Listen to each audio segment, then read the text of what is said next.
بدگمانیاں۔ اشفاق احمد کہتے ہیں کہ ہم سمنا آباد میں رہتے تھے، جو ایک پوش علاقہ تھا۔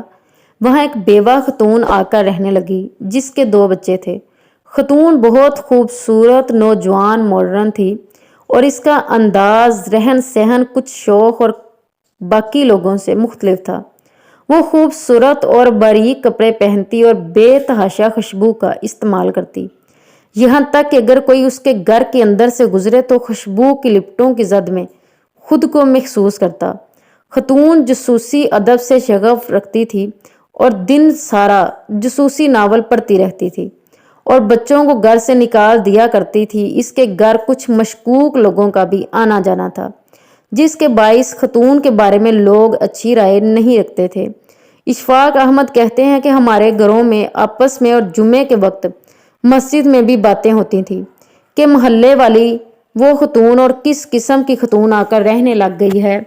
ایک دن ایسا ہوا کہ وہ سبزی کی دکان پر گر گئی اور 3 دن بعد انتقال کر گئی، اور جو لوگ اس کے گھر آتے تھے وہی اسے کفن دفن کے لیے ساتھ لے گئے۔ خاتون کے انتقال کے بعد لوگوں کو پتہ چلا کہ خاتون کو کینسر کی لا علاج بیماری لاحق تھی اور جلدی کینسر کی ایسی خوفناک صورت تھی کہ اس کے بدن سے بدبو آتی رہتی تھی، جس کی وجہ سے اسے سپرے کرنا پڑتا تھا تاکہ لوگوں کو اس کے بدن سے آنے والی بدبو سے تکلیف نہ ہو۔ اپنی اس بیماری کی وجہ سے ہلکا پھلکا باریک لباس پہنتی تھی تاکہ زخموں کے ساتھ کپڑے الجھنے سے اسے تکلیف نہ ہو۔ جب تکلیف کی شدت بڑھ جاتی اور وہ درد برداشت نہ کر سکتی تو اپنے بچوں کو گھر سے باہر نکال کر دروازہ بند کر لیا کرتی تھی تاکہ اس کے بچے اسے تکلیف میں دیکھ کر بے چین اور پریشان نہ ہوں۔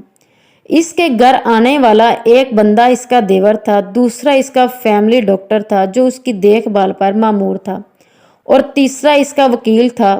آخر میں اشفاق احمد کا کہنا تھا کہ ہمیں تنقید کا کام اللہ پر چھوڑ دینا چاہیے جس نے اس کے لیے ایک وقت مقرر کیا ہے۔ ہم اللہ کا بوجھ اپنے کندھوں پر نہ اٹھائیں، کیونکہ اس کا بوجھ اٹھانے سے بندہ کمزور ہو جاتا ہے اور پھر مر جاتا ہے۔ Please like and subscribe this channel. Thanks for watching. جزاک اللہ۔